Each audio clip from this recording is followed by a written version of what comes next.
આપણે મિત્રો આજે વાત કરીશું જે ભારતનું ચૂંટણી પંચ ગણતરીનું જે ફોર્મ છે અને જેમના લગ્ન થઈ ગયા છે, જે સ્ત્રીઓ છે એમના લગ્ન થઈ ગયા છે અને એમની ઉંમર 22 થી 40 વર્ષની છે, એમનું જે ફોર્મ હોય છે ડી કેટેગરીનું, એ ફોર્મ કઈ રીતે જાતે પેનથી ભરવું એના વિશે આપણે વિડીયોમાં વિગતવાર સમજીશું। તો વિડીયોને પૂરેપૂરો જોવા માટે વિનંતી। અને મિત્રો જો તમે અમારી ચેનલ પર નવા હોય તો પ્લીઝ ચેનલને સબસ્ક્રાઈબ કરજો, નોટિફિકેશનને અલાઉ કરજો અને જેમને પણ ડી કેટેગરી લાગુ થાય છે એટલે કે ડીનું જેમના જોડે ફોર્મ છે એમને આ વિડીયો વધુમાં વધુ તમે શેર કરજો, જેથી પણ એ લોકો ફોર્મ સરળતાથી ભરી શકે। તો આપણે આગળ વિડીયોમાં જાણીએ। તો સૌથી પહેલાં મિત્રો અહીંયા વાત કરીશું બીએલઓની। તો અહીંયા આગળ તમારા જે બીએલઓ છે એમનું નામ અને એમનો મોબાઈલ નંબર અહીંયા આપેલો હશે।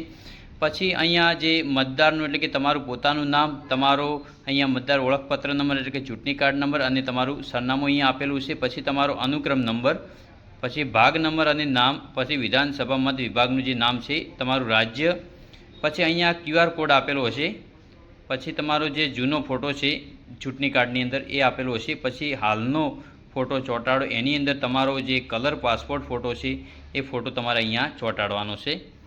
એટલું કરી અને પછી અહીંયા આગળ વિગતની વાત કરીશું કે જે જન્મ તારીખ છે એની અંદર આ જે ફોર્મ છે તમારે ચૂંટણી કાર્ડ પ્રમાણે બધી ડિટેલ અહીંયા પેનથી લખવાની છે। તો ફર્સ્ટમાં આપણે વાત કરીશું જન્મ તારીખની। તો તમારી જે જન્મ તારીખ છે એ જન્મ તારીખ અહીંયા તમારે લખી દેવાની છે, જે પણ હોય તે એ જન્મ તારીખ તમારે અહીંયા લખી દેવાની છે। પછી આધાર નંબર, તો તમારો જે હાલનો જે આધાર નંબર છે એ આધાર નંબર અહીંયા તમારે લખવાનો છે। આધાર નંબર લખ્યા પછી અહીંયા મોબાઈલ નંબર, તો તમારો પોતાનો જે મોબાઈલ નંબર છે એ મોબાઈલ નંબર અહીંયા તમારે લખવાનો છે।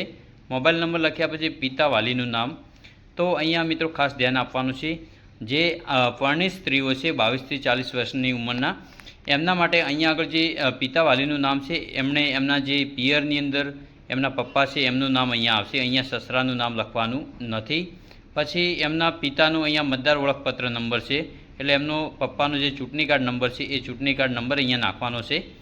પછી માતાનું નામ, તો એમની પિયરમાં એમની જે મમ્મીનું નામ છે એ અહીંયા તમારે લખવાનું છે। પછી માતાનો મતદાર ઓળખપત્ર નંબર એની અંદર એમની મમ્મીનો જે ચૂંટણી કાર્ડ નંબર છે એ લખવાનો છે। પછી જીવનસાથીનું નામ, તો જીવનસાથીનું નામ એની અંદર એમના પતિનું નામ અહીંયા લખવાનું છે। પતિનું નામ લખ્યા પછી જીવનસાથીનો મતદાર ઓળખપત્ર નંબર, તો એમના પતિનો જે ચૂંટણી કાર્ડ નંબર છે એ આ બોક્સની અંદર લખવાનું છે। મિત્રો અહીંયા જે બે બોક્સ આપેલા છે એ એમાં તમારે ખાસ ધ્યાન આપવાનું છે કે આમાંથી તમને કયું લાગુ પડશે।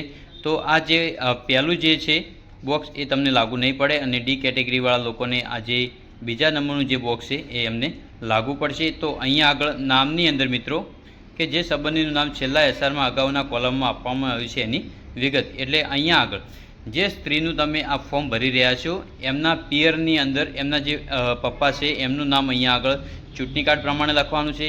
પછી મતદાર ઓળખપત્ર નંબરની અંદર એમના પપ્પાનો અહીંયા આગળ ચૂંટણી કાર્ડ નંબર, પછી સંબંધીના નામની અંદર એમના જે દાદા છે એમનું દાદાનું નામ આવશે।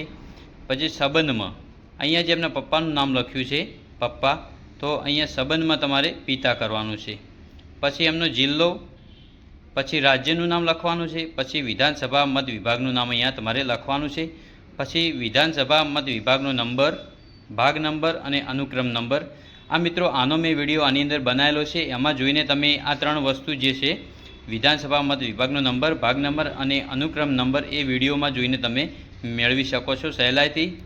પછી એની નીચે જઈએ તો મિત્રો અહીંયા આગળ મતદાર અથવા પરિવારના કોઈપણ પુખ્ત સભ્ય સંબંધનો ઉલ્લેખ કરો, એટલે કે એની જે સહી કાં તો એનો અંગૂઠો છે, ડાબો અંગૂઠો અહીંયા આગળ એનું નિશાન કરવાનું છે। પછી અહીંયા બીએલઓ છે તો આ બીએલઓ એ પોતે સહી કરશે। એટલે આ રીતે તમારે આ જે ડી કેટેગરીવાળા લોકો છે એટલે કે જે સ્ત્રીઓ છે 22 થી 40 વર્ષની ઉંમરના અને એમના લગ્ન થઈ ગયા છે એ લોકો એમનું ફોર્મ આ રીતે ભરી શકે છે। મિત્રો વિડીયોમાં આટલું જ, મળીએ નેક્સ્ટ વિડીયોમાં, ત્યાં સુધી જય હિન્દ, જય ભારત।